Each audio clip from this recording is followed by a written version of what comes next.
So, imagine your grandmother burns your uncle alive, your mother sleeps with the whole neighborhood and then dies in flames right in front of your eyes while your grandmother throws herself out a window trying to save her. You stand there and you watch, calmly, like you're seeing a toaster spark. Welcome to the wild, weird, and deeply layered world of today's book. This is a story of women, black women, strong, twisted, loving, defiant, broken, fearless black women. And it all begins in a little place called Bottom. Yes, Bottom. The neighborhood named by white folks who told the newly freed black folks that the land up on the hill was the bottom of heaven. Spoiler alert, it wasn't even good for farming. The deception! The betrayal, man, you deceived me! But this is where the story takes root. In Bottom, in Medallion, with 4 generations of women who are anything but ordinary. Let me introduce you to the Peace family, because peace is the last thing they have.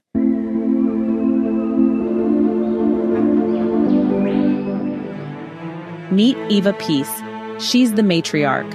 Her man, Boy, yep, that's his name, ran off and left her with 3 kids, no money, and the kind of stress that could make a preacher cuss. What did Eva do? Oh, she just left her kids one day with the neighbor and returned 18 months later, with 1 leg. Apparently, Eva threw herself under a train, or let the train take her leg, just to get some insurance money and a monthly allowance. And that's how she built her house on Carpenter's Road. Yeah, she sacrificed her leg for her kids. That's love, or something close to it. She raised her kids. Pearl, who escaped to Flint, Michigan at 14 and never looked back. Plum, who came back from World War I a broken, heroin-addicted man. And Hannah, who just loved men. Not a man. Men. Any man. All the men. As long as they were around, she was happy. Not because she wanted to steal them, but because she just didn't want to be without them. Now Hannah's daughter is our main character, Sula Peace. And let me tell you, there is nothing peaceful about her. But before we get into Sula, let's talk about her friendship with Nel Wright. The two were inseparable as kids.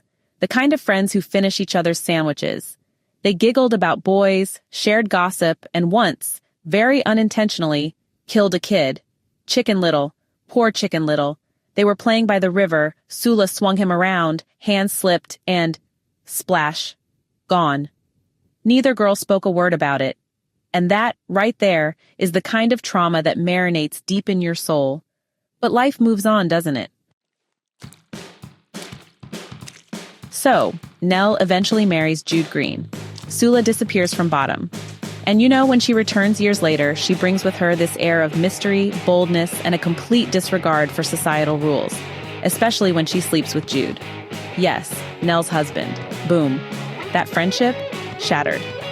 And see, Sula wasn't trying to be evil, at least not in her mind. To her, Nell was her other half. They'd always shared things. Why not this too? But that's the problem. Sula never really understood love the way others did. She grew up in a house full of women, none of whom were married, all of whom loved differently. She had no blueprint for possessiveness or monogamy. Sula wasn't trying to destroy. She was trying to live, on her terms. Now, Sula's return to Bottom caused a storm. Even nature seemed to sense it, pigeons flapping like prophets of doom. The community, already wary, turned hostile. Her mere presence changed things. Women clung tighter to their husbands. Families became more affectionate. Grandparents got extra hugs. It's almost as if Sula became the scapegoat for everyone's fears, and in doing so, helped them behave better, until she died. And the kindness vanished with her. You see, Sula was never the villain the people made her out to be. She was just different. She didn't beg for love.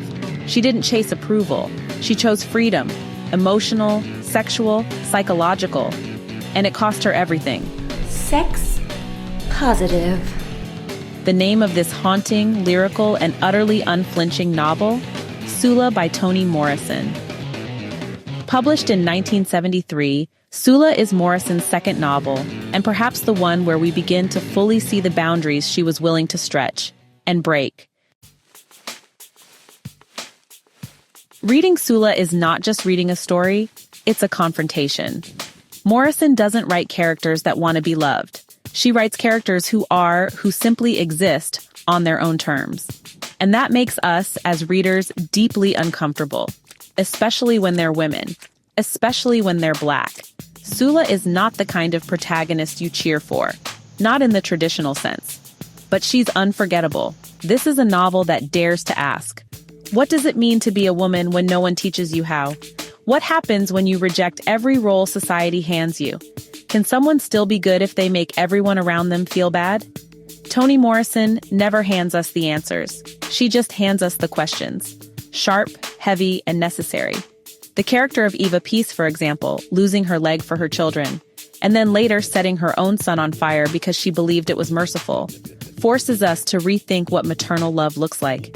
Is it soft and tender, or fierce and ruthless? Then there's Hannah, full of contradictions, craving male presence but not male ownership, loving life and still dying in flames. And Nel, the good girl, the one who did what society expected, marriage, children, manners. But years after Sula's death, she's the one who ends up lonely, questioning herself, whispering Sula's name in the dark. Who really had it better? Who really lived? Morrison doesn't moralize, she just writes. And what she writes is real, raw, strange, beautiful. Black womanhood. Morrison dives deep into the complexities of being black and female in a post-slavery, pre-freedom America. These women weren't saints. They were survivors. Friendship and betrayal. Sula and Nel's bond is the emotional heart of the novel. Their split, caused by Jude, echoes deeper than a romantic betrayal. It's the loss of self. Community versus individuality. Bottom rejects Sula not because she's evil, but because she refuses to conform. She's a mirror the town doesn't want to look into. Legacy and generational trauma. From Eva's leg to Plum's addiction, from Hannah's flames to Sula's death, trauma is passed down like heirlooms. Freedom. What does it cost to live on your own terms? Sula answers that question with her life.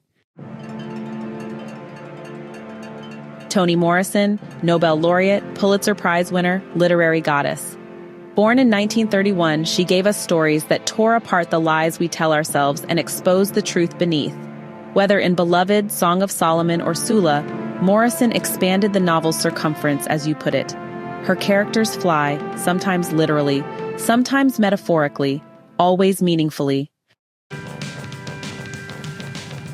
Sula isn't an easy book, not because of the writing, which is elegant, poetic, almost musical, but because of the reaction it evokes.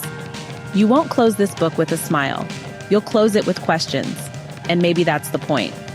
Would I recommend Sula? Absolutely. Especially if you're willing to let a novel unsettle you. Especially if you want to understand the burden and beauty of being a black woman, not through lectures, but through lived stories. Sula, Eva, Hannah, Nel. They're not asking you to understand them. They're asking you to see them. Thanks for watching. Don't forget to like, subscribe, and share if you enjoyed this review. And let me know in the comments. Is Sula a hero, an anti-hero, or just human? Until next time, keep reading stories that challenge you. Peace, literally and figuratively. Hey, thanks so much for hanging out with me today. If you're interested in diving deeper into this book, I've left some links down in the description. You can use it to grab yourself a copy and keep the adventure going. And if you're in the mood for more great reads, don't go just yet. Click on one of the videos popping up right now that I think you'll love. And don't forget to give this review a like, leave a comment, or even subscribe if you'd like to see more. Every bit of support helps us grow this little community of book lovers. See you in the next one.